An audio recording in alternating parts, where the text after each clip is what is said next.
Hello and welcome to Alex McCarthy's Wrestling Daily. And what a Wrestling Daily we have for all of you today off the back of perhaps the biggest Wednesday night in the Wednesday Night Wars thus far, where AEW absolutely killed it and have set Twitter ablaze with Sting's return and their new partnership with Impact. Oh my God, it all went off last night. And we have the perfect person flanking me today to talk all things AEW and NXT, all things Wednesday night. Steph Chase, how are you doing, Steph? I'm very, very tired, but like at the same time, bursting of energy and bursting to talk to you and everybody else. Yes. This is going to be the easiest show since our inception. My God, there's so much to get into with AEW. And NXT quietly had a good show, but any other week, it would have been a decent show. But my word, in the face of what AEW did last night, man, I can't wait to see what those ratings look like. I feel like a really proud pet owner that's been telling everyone that I have like the best, cutest dog ever. And everyone's like, yeah, he's pretty cute, but there's other cute dogs. But now I feel like he's just won Crufts and has been like crowned like the greatest. And I'm just so proud and happy. AEW is king dog. You heard it here first. You know what it is on a Thursday when Steph Chase is in the building. Hot takes will be coming. And that means, guys, you need to get your Ultra Chats in, and you can see where to do it right down there. Send in your messages and questions at WrestleTalk.com/Wrestle2. Once you do that, our lovely moderators will pass on the goods to Steph and I, and we will read it out on the show, whatever the amount. So please do get them in. And Steph, I'm sure she'll go nice. And also, we have some videos in the chamber today of hot takes that you have sent in to us. You guys are always welcome to do that. Always, always. Make sure you send the videos to Louis or I on Twitter, and we will make sure that they air on the show. So we have a lot to get into. But before we do, I must remind everyone that podcast is afoot. They are on the go after our little stutter last week, but we are back in action. So if you want to catch up with us that way, that is an easy way to do it. And of course, the real home, the real place to get us is Wrestle2. So make sure you subscribe and make sure you get those notifications turned on, because you wouldn't want to miss Steph Chase waxing lyrical about AEW today. And that is exactly what you're going to get. Let's jump straight into it. I want to talk about Sting making his return. Now, Steph, set the scene for us, what happened, and then let's get into the details. Well, we were promised that winter was coming, but did we know that winter was going to sting? We had Cody and Darby taking on Powerhouse Hobbs and Ricky Starks. And at the end of the match, things got into a bit of a melee. And then the lights went out and we were treated to a video with some snow in it, wondering what it was going to be. And then we saw a crow and the name Sting come up on the screen. And Tony Schiavone was as excited as I was to see Sting back on TNT for the first time in 18 years. Crazy. Just so well done. So perfect. And he got in that ring with his baseball bat and he stared at Darby and at his number one super fan, Cody. Man, it was good. Before I jump into that as well, are you going to be in the media call, Alex, in 2 hours? I assume, Elliot, you're talking about NXT. Yes, I am. I'm planning to be anyway, unless I can't be bothered as it gets closer and I'm tired. But I feel like I'm going to do it. All right, I'll be there. Matthew McCoskey said, winter came and so did I. Jesus Christ, Matthew. I mean, we all enjoyed it, but come on. What else have we got going on here in the chat? I see there's a lot of people, Steph, talking about Carol. So Carol Wands, who is a loyal fan of the show, dropped a hot take yesterday, Steph. You won't have seen it. You were engrossed in your Wednesday night traditions. But she said that Roman Reigns is boring as a heel. He's just like every other heel. and she preferred him as a babyface. Now, Louis and I proceeded to eviscerate that take, but a lot of people are calling, the hot take queens. Is there going to be a battle here? Is there a rivalry? And then, of course, you've got Dan, Painesville Dan, breathing down your neck too, who has submitted a video today. So stay tuned, everyone. For Steph Chase is like collecting rivals right now. She's got nuclear heat for some of you, and I can't wait to dive in. There's a difference between a hot take and a wrong take. It's true. That's true. Proof is in the proverbial pudding. A lot of peas came out of my mouth then. Listen, Sting. Oh my God, I thought it was so well done. Like, I haven't really seen many people talk about this, but I thought the snow effect made it really cool. Like much better than if he just like walked out, right? I felt like there was this almost, and maybe the symbolism is something I made up in my head, but like he's almost coming in from the cold, and like here he is, he's arrived at AEW, and just the guy's 61. And I know he got face paint on, but I didn't look at him and think that's the 61-year-old man. I was like, that is Sting. Do you know what I mean? Like, he still looks great. I'm so curious as to what AEW are going to do with him. Obviously, you said it yourself right there, Steph. Cody has said before he would love to wrestle Sting. Then there's always the long-standing rumors of Darby Allin and Sting. There's so many directions they can go down. But what we do know, and you tweeted out almost instantly, is that he's signed a multi-year deal with AEW. Yeah, he has. And, as you said, he's 61. So I'm not expecting Sting to be having matches or taking many bumps. But I think, Sting is one of the first wrestlers I ever remember watching back in WCW.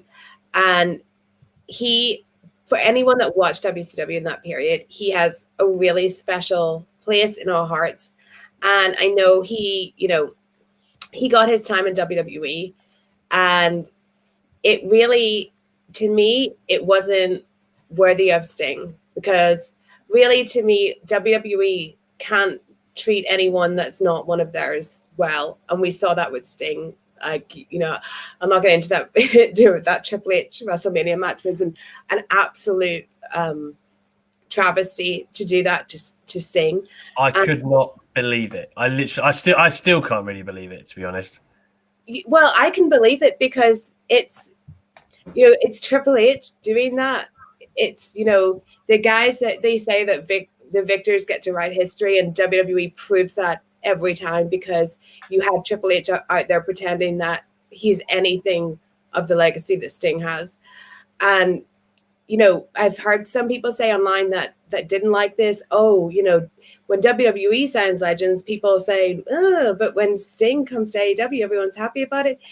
But this is not the same as like signing, a Hulk Hogan or something. That would be a mistake, because Hulk Hogan, someone like that, is a guy who has had his fair shake and had his recognition and has nothing left to give, and is also selfish. Sting, there's a lot of things about Hulk Hogan that we detract, but yeah. But Sting has never been given that proper opportunity to be revered, and he's been taken into a company by a man, Tony Khan, who does revere him, and Cody as well.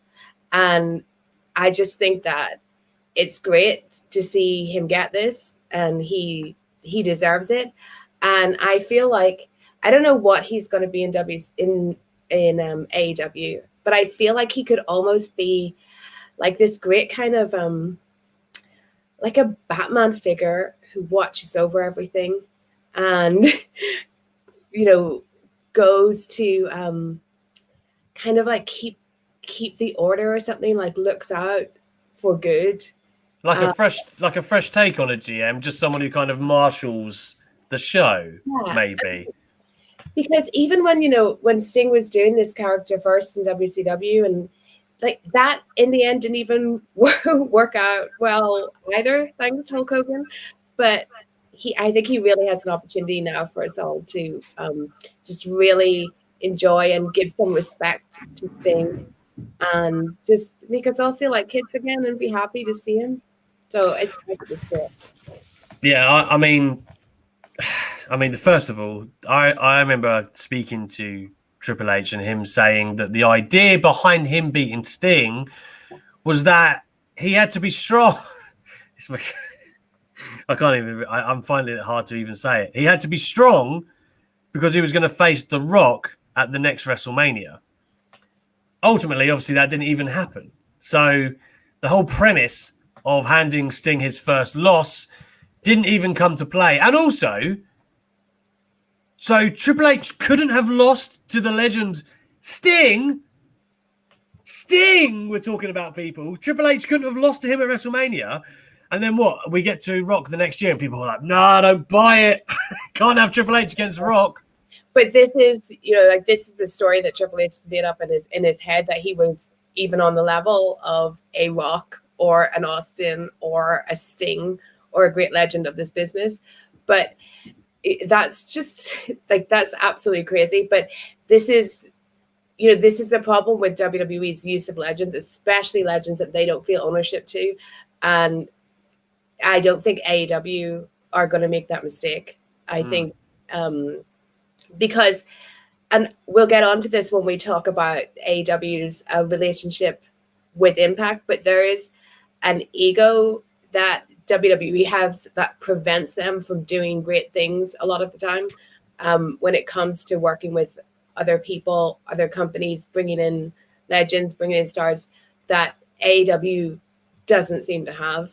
That is really just great for the fans, and it's going to lead to great things. I think it was super well done, Sting's intro, and I'm so curious to see where it goes from here. I believe he had the same kind of neck issues that Edge and God, who else had those same neck problems as Edge? There was a woman, Paige, I think. Yeah, why did that take me so long? So it's very interesting, especially at his age, to see if what he's been doing and if he could get cleared to do some stuff. I'm not saying I want to see him work an Iron Man with a Mega, but I want to see if he can get physical on the show or whatever, because that'd be cool. Is he just going to be a manager a la Jake the Snake and Arn Anderson and the likes of that, which have all, to varying degrees of success, been pretty good in AEW. So, there's just a lot of things you can do with him. And I feel like wherever you put him in those ways that I just mentioned, even if it's an authority role, he would bring value to the show. And I agree with you. I feel like WWE almost after... he was only meant to put Rollins over anyway at Night of Champions, right? It was just meant to be a scalp on for the surging Rollins. Mm-hmm. But I feel like after that, they kind of just discarded him. I know he had the Hall of Fame and stuff, but I feel like they were just kind of well, there was a lot you could have done with Sting. There really was. So, and the other thing is that, Sting could have literally just signed another WWE Legends deal and sat at home and made some really good coin off of that merchandise. And he didn't. He obviously wants to be involved in wrestling. He wants to do something. He wants to give back, and he wants to be part of AEW.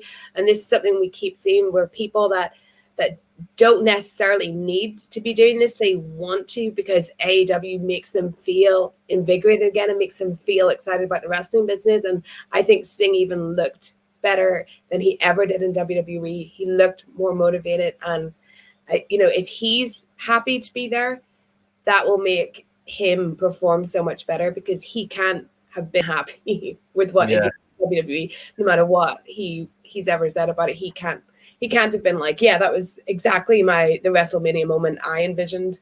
Right.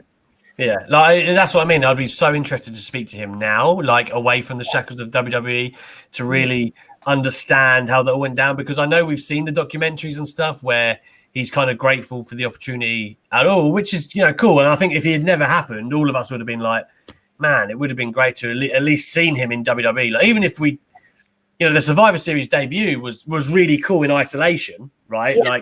To introduce him.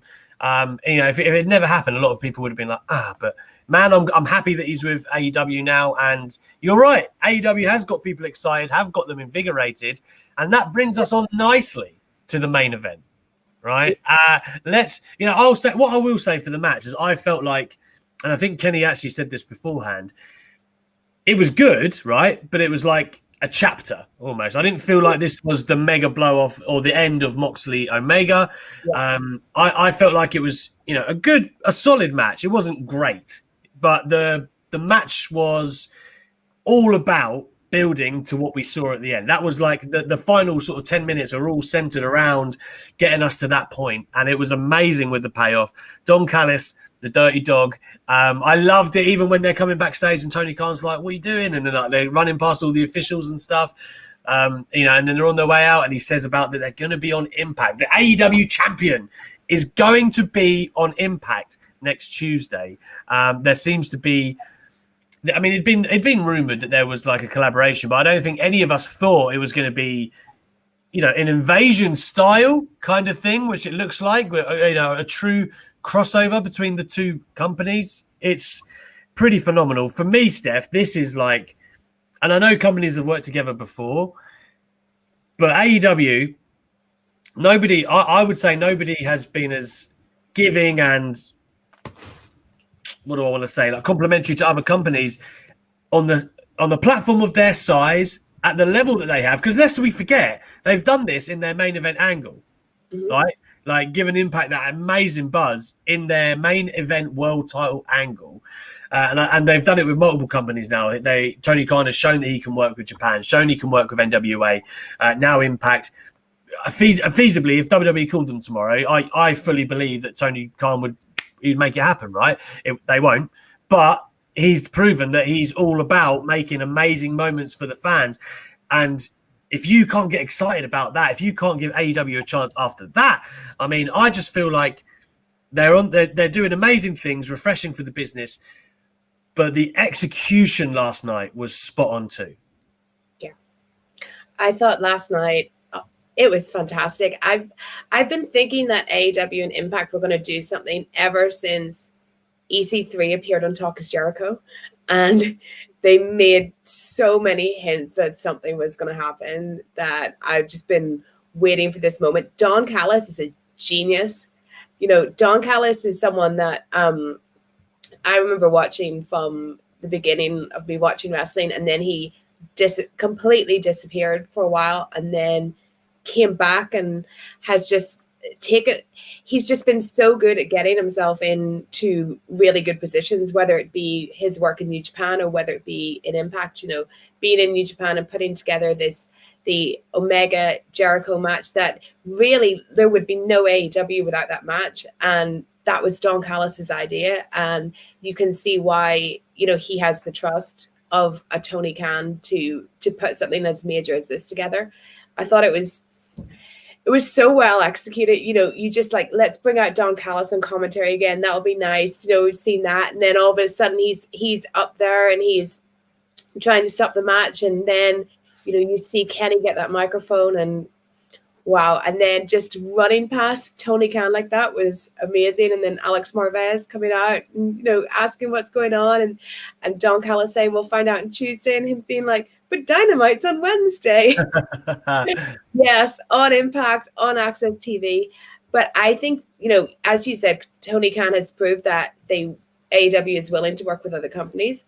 And that's a great way to be, because that can only help fans. Like Impact aren't they're not the biggest company. They're not WWE. But if this is an invasion angle or anything like that, if you can execute that properly, like an invasion angle is the thing that all wrestling fans have always wanted, but it has never properly happened. We saw in the 90s when ECW used to turn up at WWF shows, that never really went anywhere. We saw the actual invasion, which is one of the biggest wrestling travesties ever, how that angle came out.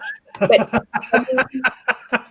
someone can do this properly, and it's going to take a Tony Khan to do it. It's going to take someone who does not have the ego of Vince McMahon to do this properly, because to do it properly, you have to let the other side have something. You have to be not scared of what people will think of your side if the other side gets something back, and that's how you do it. Even if you look at WCW and NWO, that didn't work out either properly, because then they all decided that NWO were the cool guys, which they were. So actual WCW looked absolutely terrible, you know, in it. But I think Tony's the person that can make this work, because I think he's seen all the failure. He is a fan. I mean, I was talking to him earlier this week, and he you know, openly described himself as a tape trader. Like, he was that deep into being a fan. And if anyone's going to do an invasion angle, it's him. And I have so much more hope for it than I would have if WWE randomly decided that they wanted to partner with Ring of Honor for something, you know. There'd be a squash. No, I have total faith in Tony Khan right now, and I really feel like, you know, just 2 years really since their inception. Not even actually 2 years yet. It was 2 years at the beginning of next year. Man, what a job he's done! It's just phenomenal. You know, let's because we've spent 20 minutes there. Let's quickly talk about the rest of the card before we get into some ultra chats. Give the people what they want with Steph Chase. I feel, again, man, there's so much good stuff. I love the Battle Royale, which are often, you know, and in multiple companies you can make this argument, but they're often kind of clunky and difficult to really get across the point. Or something. Yeah, exactly. And like with this one, I loved the Hangman Page spot with Dark Order into the Buckshot Lariat, and yeah, like there was just a lot of good stuff in there as well. John Silver, again, just he just shines to me when he's on TV. Man, like there was a lot. Miro as well. I thought that was a really great way to showcase him. Honestly, and I'm not just. Sounds like hyperbole at this point, but like honestly, one of the best battle royals I've seen in a long time. Yeah, that's how you book a battle royal. You make eliminations mean something. Pretty much every elimination in that battle royal meant something. And I think we got the best look of Miro as we want Miro in this battle royal. Even like the moment that he squared up with Wardlow, I was just like, take my money if you're going to do Wardlow versus Miro one day. That's going to be incredible. I love the Dark Order, Hangman Page stuff. And it set up more things that we then saw later in the night with the Inner Circle. It was a really well-booked battle royal. Yeah, absolutely. And you just mentioned that. Of course, later on in the night, we got Jericho versus Frankie Kazarian for the first time ever, which is hard to believe in many ways. But yeah, first time ever those two have collided. And Steph just alluded to it. At the end of the match, MJF comes down with the towel, looking like he's going to throw it in after Kazarian has a submission locked in. Sammy Guevara comes out, stops that from happening. But then by the time Jericho looks at him, Sammy's the one with the towel. So it's all like, and it kind of leads to all this dissension after the bell. And then Jericho says, next week, they have to decide, are they in, are they out? Yeah, this was fantastic. The match was really good, but the whole story going on was great, having Hager out there as well. And I love this thing between Sammy and MJF. They are fighting for the affections of Jericho. They're fighting to be... Aren't we all? I know. For sure. And they're fighting to be his favorite son. And MJF coming out, I was watching this when MJF came out with the towel. I was going, do not throw in the towel, MJF. Jericho doesn't need this. Like, what are you doing? But he comes out in that great, like, smarmy way where he's going to throw in the towel to save Jericho. And when that happens, he can take it either way as like, I've done this great thing for you, or I'm so sorry. I was just worried. And Sammy just knows his plan is like, no. Jericho does not need your help. Jericho is not going to have a towel thrown in his match. But then, of course, when Jericho looks up, he sees Sammy with the towel, and he's just sick of the kids fighting, because the Inner Circle have always been such a great, like, close-knit group of friends where they've all just got on and had such a great time together. But now the kids are fighting, and Daddy wants them to decide next week. Daddy. What happened. Well, he's the Inner Circle Daddy, isn't he?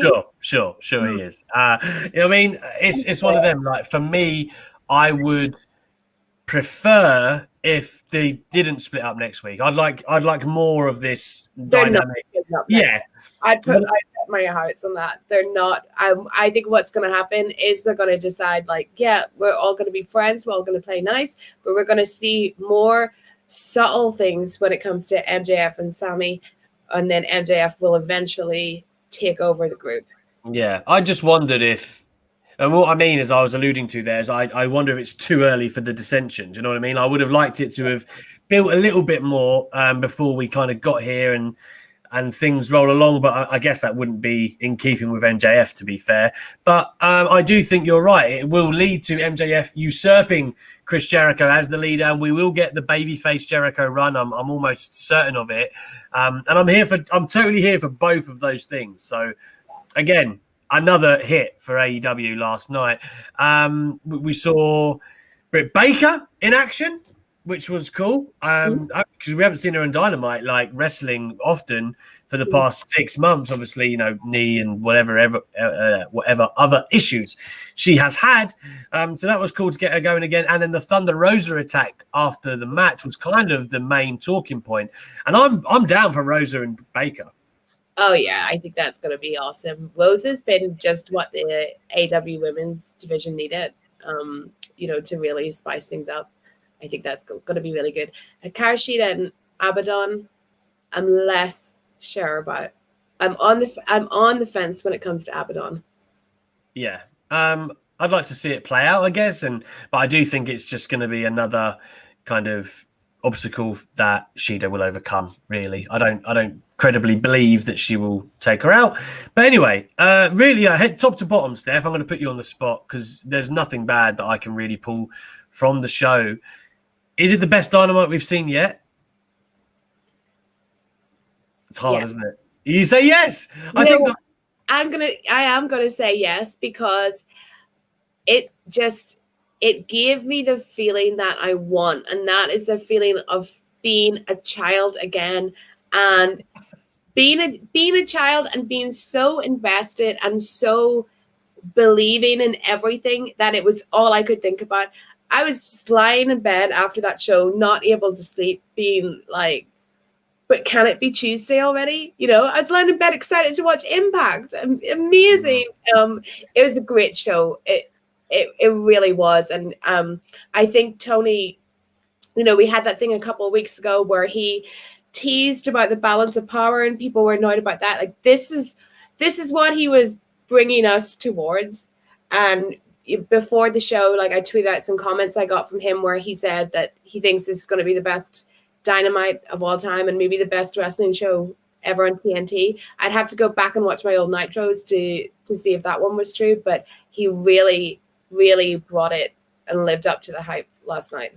I honestly think for a wrestling show, like we're talking a weekly TV show at this point, they are two of the highest points that I would really struggle to think of any other show that has matched this year and quite possibly way beyond that. Like there have been some, big moments on all the other shows, but last night left me feeling the same way when Roman aligned with Heyman, and he started being the tribal chief, where I was like, yes, this is amazing, but you don't think you're going to get it, but there it is. And that was how I felt last night. Just amazing moments that you crave. And I think it was what helps it was like I too felt when Roman aligned with him and that was amazing. But to me, that's an isolated segment on a show. The whole show was fantastic. There's two big that we're going to talk about, but as a 2-hour show, it was pretty perfect. Yeah, there's not much you can say against that, to be fair. So, man, Dynamite brought it to the dance. We've spent half an hour, and rightly so, talking about how great it has been. But now would be a great time to get to the lovely Ultra Chats that we have in the chamber. And people want to talk to Steph Chase tonight. Man, we got a few. Jeez. Okay, so from yesterday, Reed Bland said, Alex and Lou, this was actually one that he sent last night. For us here in the States, or at least some of us, the Tribute to the Troops is one of our favorite shows because of how most of the military doesn't get much, if anything, for Christmas besides maybe that show. I remember as a Marine looking forward to it. Reed, I love that. Love to hear that. And I'm very grateful and thankful that JBL's brainchild all the many moons ago has manifested to what it is today to mean so much to guys that are in the military. It's an amazing idea by that. I think because, Steph, you would have missed it. The debate was it's on the same day as TakeOver. Why have they done that? But they're hours apart, so it's fine. But yeah, I do think Tribute to the Troops is a great thing. And like you said, why not? It's cool. Yeah. nothing else to say. It's kind of, but it's one of those like nice like shows, like nice kind of out of canon shows as well. Yeah. So you can just be like, oh, that's good. Yeah. I can't say I've watched like every tribute to the troops. Like that's not. I don't think it's for necessarily the hardcore fans, but they put on like a good fun show for for the Marines and for the Army and stuff. And you've seen some segments down the years where Stone Cold, will stun Vince or whatever. They always do some like funny, cool stuff. So it's like if you ever watch a great WWE house show, they are great. So when you go to the right ones, they are great. Right, let's move on to the next one. Matthew McCarthy is opening us tonight. Hi, Matthew. Winter is coming, and so did I. He can't help himself, Steph. After this show, banged my brains out. Wow, man, this is the most sexually charged wrestling ultra chat I've ever seen. Matthew. Cool down, man. Yeah, fan him down, Steph. Fan that man down. God damn it. I've never known someone to be so aroused by wrestling. Omega winning was awesome. Impact is coming. Oh my God. Safe to say, best Dynamite ever. Bloody effing Sting. Holy damn. Legit goosebumps. Reaction was holy effing shit. Extremely spicy hot take now. Oh, he's moving straight on to his hot take seamlessly. Extremely he says it again. Extremely spicy hot take incoming. I hope I fit this, but Finn Balor should have beaten Brock Lesnar at Royal Rumble 2019. The story writes itself. The Rumble winner was Seth Rollins. SummerSlam 2016 rematch. Crazy thought, but curious on your takes. I'll let Steph go with that first. Well, one of the things that annoys me most about WWE is their treatment of Finn Balor. And I'm saying this on behalf of all of Ireland. I had Finn Balor's how I got into New Japan, Prince Devitt. So I had such high hopes for him. WWE didn't have treated him appallingly, especially since he suffered that really, really unfortunate injury after winning the Universal Championship. I think they held that against him in a way, whether like subconsciously or not. He absolutely should have beaten Brock Lesnar. And he, should have gone on to face Seth and get that rematch. If I'm not mistaken, when Balor returned, didn't he tag team with Seth on the night he returned? Yeah. I was there, I believe. Was it the night after Mania? It was, maybe I'm wrong. I think it was. Yeah. And they were just like, oh, let's team. I'm like, this man took the title that was, like, this man never beat you for a title. What is thinking? But Finn never got his redemption, and that's why he's now Finn Balor on NXT. And you know what? NXT is the better product, and he's probably having a much better time on NXT when he's not injured. But at the same time, it does feel like a demotion, whether he asked for it or not.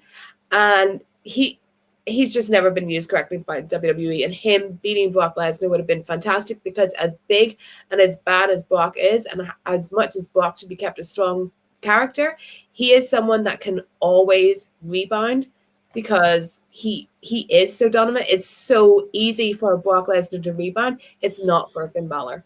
Yeah. Matthew McCoskey says it was after Mania 34. It was not. I know that off the top of my head. I was at 33 and 34. 34 was where Balor was in the IC match with Rollins, weirdly enough, and Miz. And it was Jeff Hardy who made his return the night after that one. I'm saying this off the top of my head. I could have my pants pulled down here. And 33 was when, because I spoke to Balor at the PC ahead of Mania, when they were doing like the media rounds, and he was saying that he was close. I believe that was when he tagged with Seth. He came back the Raw after Mania 33. Feel free to call me out, guys, if I'm wrong, but I'm pretty sure I am not. On that one, yeah, man. I mean, Steph hit the nail on the head with the Lesnar thing, right? If Balor had beat him, specifically, if it was because for some obscure reason, WWE don't think Balor can win a big one unless he's the Demon. Specifically, if he was the Demon, he could have definitely beat Lesnar.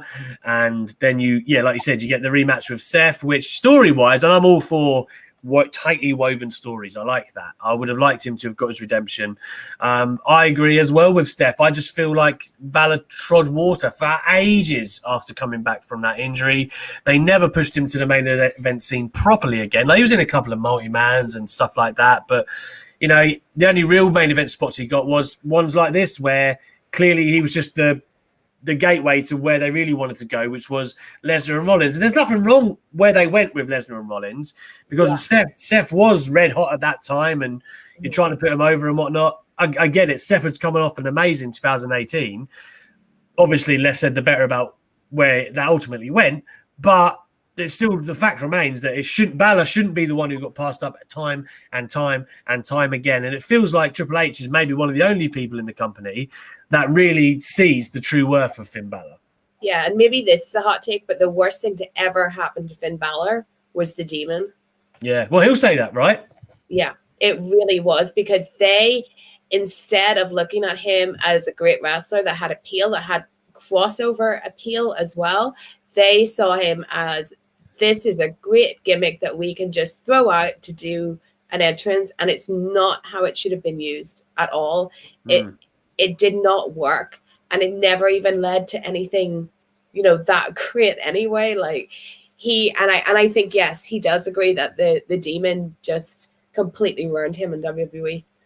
Yeah, I was just asked, Alex, by Uptown Averdale, do you think Demon Balor is not coming out because of no fans, or is it gone for good? I've seen Finn Balor, and I believe he actually might have even said this to Steph, that he felt like the gimmick was a crutch. Is that right, Steph? And he didn't really like. He thought they'd used it too much. Yeah, he did say that. If it is going to come back, it's not going to come back for a long time. But it's nothing to do with the empty arena stuff. I think him going down to NXT, he probably had like that, you know, caveat of saying, hey, I'm not going to be the Demon because I have to, you know, be myself and my own, you know, person who Finn is. So yeah, the Demon, I don't think he's coming back for a long time. Okay, let's move on to CM Chris. Hey, man, the regular himself, Egg Benedict right there. Evening, Alex and Stephanie. Hey. This can't be real. Sting joining AEW, Omega winning the title and then running off, and he being on Impact on Tuesday. What has just happened? Hashtag crazy times, hashtag AEW, hashtag Impact, hashtag EGE, hashtag much love. Man, you're up on your hashtag CM Chris. You're working me hard here, brother. Yeah. We all echo what you just said. I said it yesterday. It's like bonkers and brilliant in the same breath. Like, I wouldn't have called something like this happening, because normally, logistically speaking, it's really hard, isn't it, Steph? Like, you know, you've got Access, you've got TNT, and they've got their own, you know, they've got their own kind of stature that they want to maintain and preserve, and it's always difficult to book these kind of things, because it's like, who's going to go over? Like, which company is going to get the rub and look great? And it presents its own problems. But I honestly believe, when you look at Don Callis and Tony Khan, that's about as level-headed and objective guys you could hope to put in that spot. And I think, you know, a lot of fans will say, well, I wish it was New Japan. And you know how big a New Japan fan I am. But so would Tony. Well, you know what? I don't think so, because what I was going to say was the problems of working with New Japan, I think, not just with the pandemic, but are perhaps too much. The logistics of it, everything. If the pandemic wasn't even happening, you're still like so far separated. If you want to do this kind of storyline, like an invasion style storyline, Impact are the people to work with. And I think with what has happened with New Japan, like Tony himself has basically said, I feel like I'm giving all the time and not, you know, taking back. But now he's partnering with someone where like he is above them, like AEW are above Impact, but they can work together in a way that's mutually beneficial, in a way that I don't think could actually feasibly happen with New Japan. It's very hard to like get a winner per se, if it's like an invasion kind of thing, or what, a crossover. But I think there's going to be a main story which probably will revolve around Omega.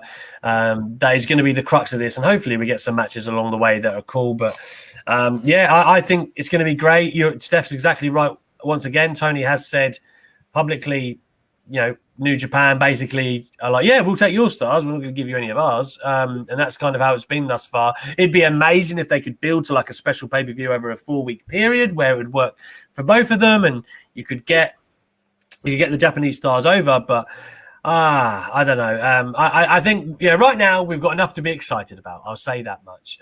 Moving on to Matty, the hot Scot. Hey man.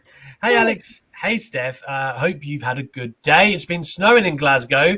Winter really did come. If you get what I mean. Obviously we get what you mean. Come on now. No, it's me. Straight over my head. Can we talk about AEW? Oh my God, incredible. Kenny versus Mox, Impact Partnership and Sting, effing Sting. Can you tell that I loved it? We can, Matty. And although Steph can't see it, there's a lot of capital letters flying around. So, I mean, it's something we've touched on a lot, but at the same time, it's the relationship and Kenny and Mox and all of that stuff really is great, but I still feel like this is the first chapter. And although I do think Hangman Page arrives as the world champion next year at some stage, Steph, how long do you think next pay-per-view it's Mox Omega again?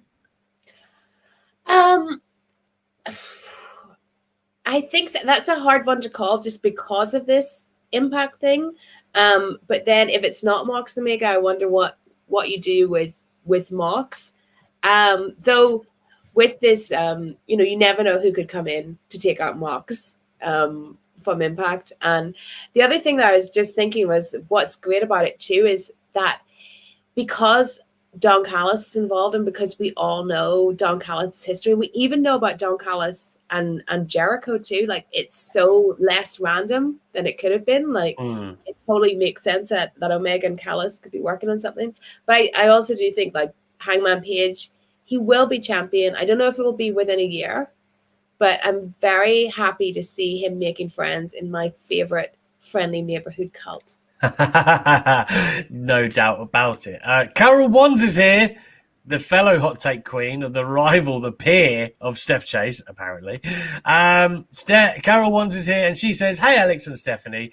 Okay, maybe Roman isn't exactly like every other heel." No, listen. Before I even read any further, that's very good that you can open your mind to different opinions, because most people will double down and say no. What else have you got going on here? But something about the character, he just doesn't work. Also, I just can't stand Paul Heyman. Doesn't matter the history, it's just not working. Can we please make Roman face again? I mean, I would argue it definitely is working. It can not be working for you. That's fine. I understand that. We all have tastes and opinions, but I would argue that the ratings would suggest, certainly since Roman's been back, SmackDown has been going upwards, and you can make the case that Sasha Banks plays the role in that too. But I think just judging by the buzz that he's generated, I would say the vast majority of people would say it is working. And by the way, when fans return, he will be a face again because everyone is loving him so much right now. It's only a matter of time before he's getting those cheers. I love that she said that she can't stand Paul Heyman because that's how I feel about Seth Rollins. No, not again. Come on. Let the man live. I just can't stand Seth Rollins. But no, I totally agree with you, Alex. He's doing so well, and you are seeing an improvement, not just in ratings, but with people being excited about the SmackDown product. And I think his presentation as a heel, I know she has gone back on what she said about him being like everyone else. I think his presentation is not like everyone else, and I think that's why it's working so much, that they're allowing him to do things that are different. And I think to that promo he had with Drew before Survivor Series, where they were just sitting there, without mics, and that was not like everything else that we see in WWE, because he's not cartoonish, and that's a problem I have with WWE a lot of time. Like maybe that's part of my hatred for Seth Rollins. Like he cartoonishly overacts and badly delivers everything he has to do. Roman, he's like a Don right now, and he's so smooth with it, and he's so believable. And I just love the way that he's being able to do this character. And I think it's also what he wants to do and how he wants to present it as well. And you can see the difference between someone that's comfortable and someone that's not doing this stuff. I can't wait for fans to cheer badass Roman Reigns. I've said this before as well.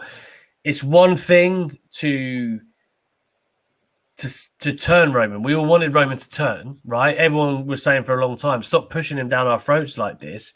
Mm-hmm. But the way they've turned him is what's made him right now. Like the tribal chief gimmick is perfect for him, and that's a big difference. I don't think any of us ever expected him when he turned to be like this bad. You know, I don't think we expected the turn to come in this way. Like I think we all just expect him to do like some, like some questionable stuff and attack the babyface, cheat, blah blah blah. Yeah, like he's playing a character who's a guy who's almost like psychopathic in a way, like convinced of his own greatness, and it just works, especially with what we've seen from him in the past being shoved down his throats. That now it's like all that stuff has totally gone to his head and he's taken it out in his own family. It's fantastic. Bo Hill, he's back and he says, so now Sting has officially signed a 2-year contract. How would you use him going forward? I actually really like Sting in his like GM role in TNA. Like, I would like him just to have a presence in AEW that Steph mentioned earlier, however that plays out. And if he was capable, tease or do something with Cody. Steph, what about you? Well, as I said earlier, I want him to be like Batman, like Sting. Sting, like, Batman.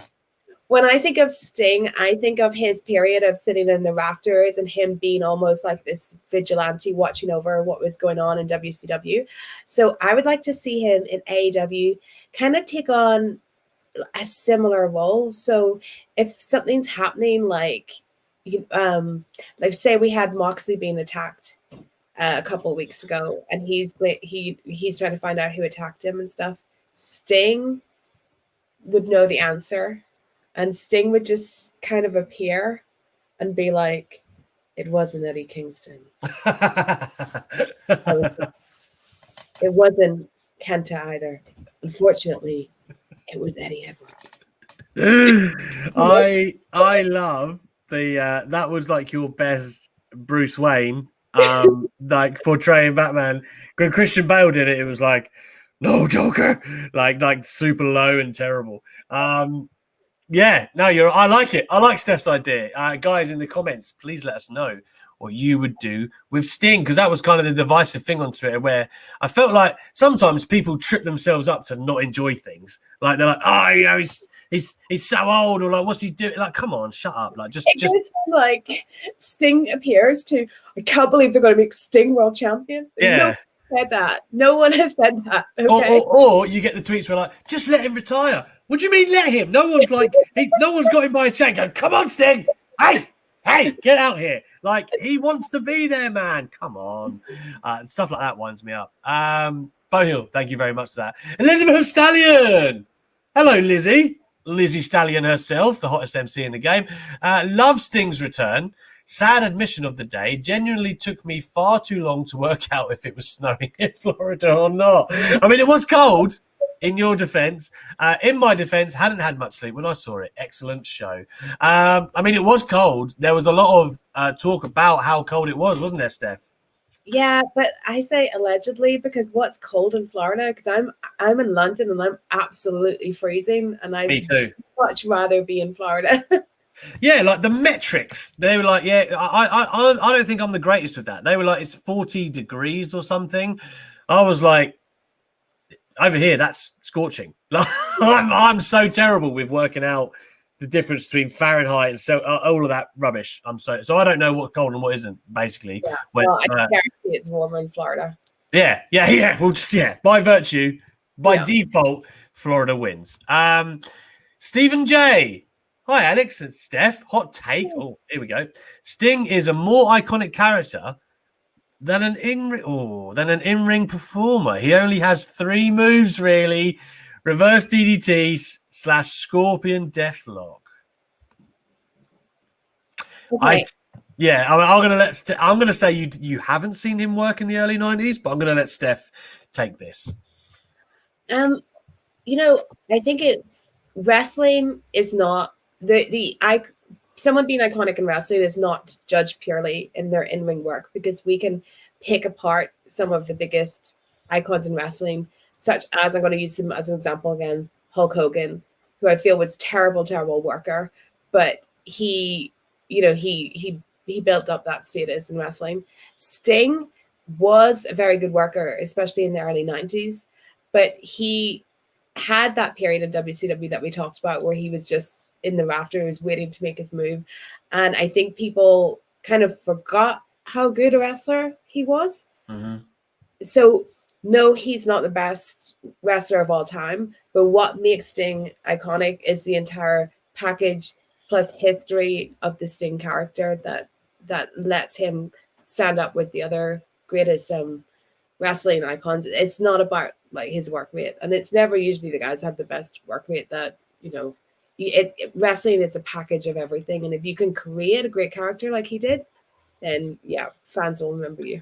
Listen, 99% of the time, it's the character. And within that character, obviously, the biggest stars are the ones who can do it all, as Steph just said, with the package, right? They can work, you know, like someone like The Rock is, like, most people are kind of like, The Rock wasn't that great in the ring. Like, he was pretty damn good. Like, he was really good at what he did in terms of, like, the energy he brought. But his moveset, was it as expansive as Zack Sabre Jr.? No, it wasn't. But at the same time, he did what he did well. He had charisma out of his eyeballs and everything that he did. He connected with people, made things matter.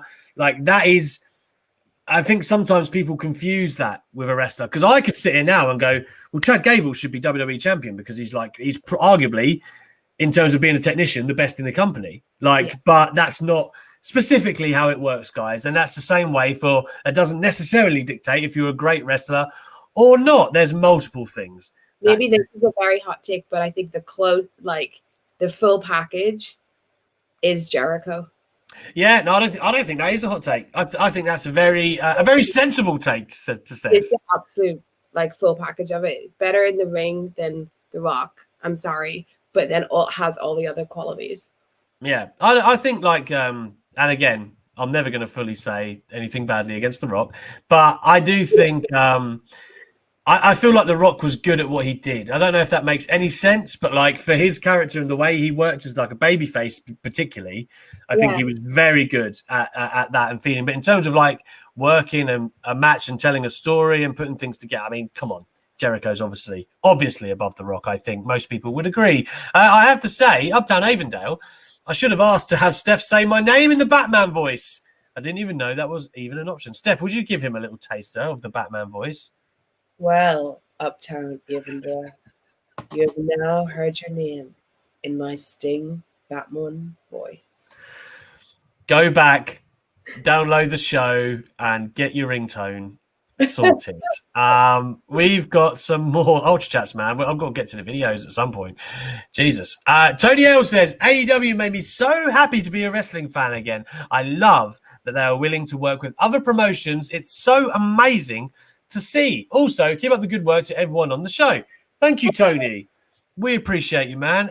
Yeah, I mean, again, this is stuff that Steph and I have covered, but we do appreciate and echo what you're saying, because their willingness to work with everyone really does open up possibilities. And I know Marty Scurll appears to be gone from Ring of Honor now, but one would have assumed that was a relationship they could have made work too. And Tony really does seem, and Steph said it perfectly earlier, because he is such a fan, so invested in just like making, he'd be the greatest TEW player of all time. Like, he's just making his fantasies play out. Is the greatest TEW player. Yeah.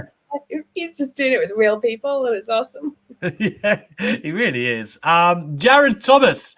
Thank you, Jared. Okada was mentioned 3 times during the main event. I think he was actually mentioned during the Kazarian match as well. Yeah. Do you think AEW and New Japan are getting closer to possibly working together, or am I reading too much into it? You two are the golden lovers of podcasting.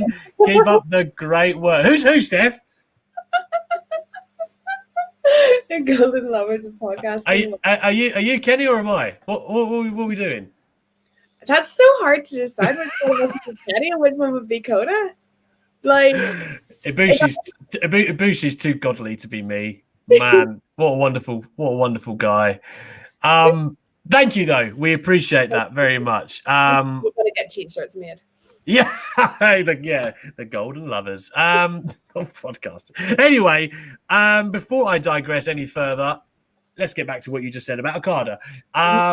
Steph, you are the woman in the know of all things New Japan. You kind of poured cold water on it earlier, but it is notable that they did mention him so much.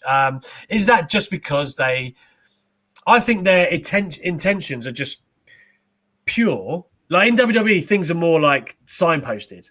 People do like they have promos and mention people for a reason. Yeah. Is it just that they're being pure about wrestling, and he does, if you're going to mention Kenny Omega and the best matches he's had and things like that, you're going to talk about Okada. The Kazarian one felt a bit more crowbarred in, but is there something in it or not, Steph? I don't think there's something in it. Like whether they're close or not to working something out, we don't know. However, I think you're correct that they just want to give an actual wrestler's history, because that's something that long-term fans have always complained about with WWE. Like they bring in people and they don't kind of acknowledge like their great history within wrestling, and AEW aren't going to be afraid to say that. And you know what, if you've got a match with Kenny Omega on your TV and he had these great matches with Okada and Don Callis was there, why not mention it? Yeah, makes all the sense to me in that regard. I see Pete Quinnell, the higher power to Steph and I, says Alex has got to beat Ibushi, bringing in the young upstart of Steph. You're a young upstart now, Steph. Oh, I can't wait to turn on you. I'm dreading it. Anyway, thank you so much for all your Ultra Chats, guys. That is phenomenal amount. I think it's got to be the most since we've converted to Ultra Chat. The Ultra Chat Queen does it again. Thank you, everyone. That's what she does. Let's get to the videos of the hot takes. And I think we have to start with Mayor of Painesville, Dan. Hello, I'm the Mayor of Painesville, Dan. And here is my hot take for you, Steph, on Dexter Lumis. You see, Dexter Lumis is great in and outside the ring. He makes people talk. We talk about him every Thursday. Sooner or later, you will jump on the Dex Express as well, Steph. It's only a matter of time. See, he even can draw. And that's what you really want from a wrestler, right? So just watch TakeOver, the strap match, genius way of working this, because Cameron Grimes wants to escape. In the strap match, you can't really escape the great Dexter Lumis. So all that we will be seeing in the next few months is Dexter Lumis going straight to the moon. So just wait and see. Everyone knows, you will just have to find out yourself. Bye. I think Dexter Lumis had merch. I'm shocked. I know, me too, to be honest. Good promo though from Dan. I'm going to call it a promo. He pretty much was. He says, Steph, you will get on the Dex Express and go to the moon.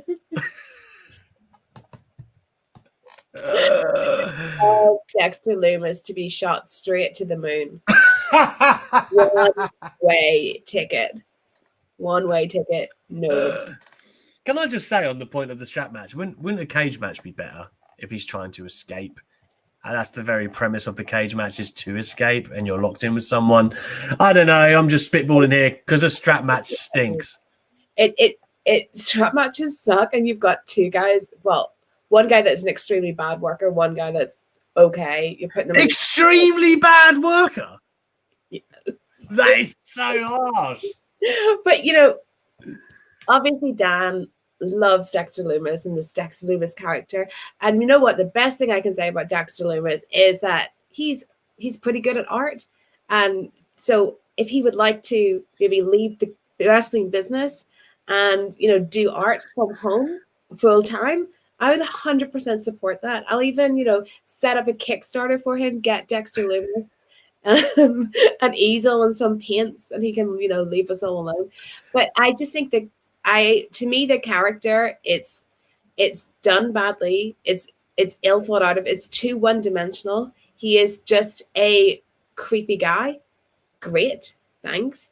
And I hate this whole Cameron Grimes, you know, as soon as Dexter Lumis looks at him, he's scared. And that's why we had to go through a blindfold match. Now we're going through a strap match. It's just that these two guys are not worth the airtime, especially on that show. And they're bringing down what could be a fantastic show every week. Yeah, I'm actually like not a hater of gimmicks, full stop. I don't mind gimmick matches, but the ones they're choosing to put into this feud and the volume of them, I don't like. I will say that much. Although I'm not as stone cold on Dexter Lumis as Steph is, but I must say I don't think it's hitting the greatest notes at the moment. Let's get to the final video that we have for tonight. So I originally wanted to do a hot take on how I think Linda McMahon might own WWE if once Vince passes, if she hasn't already.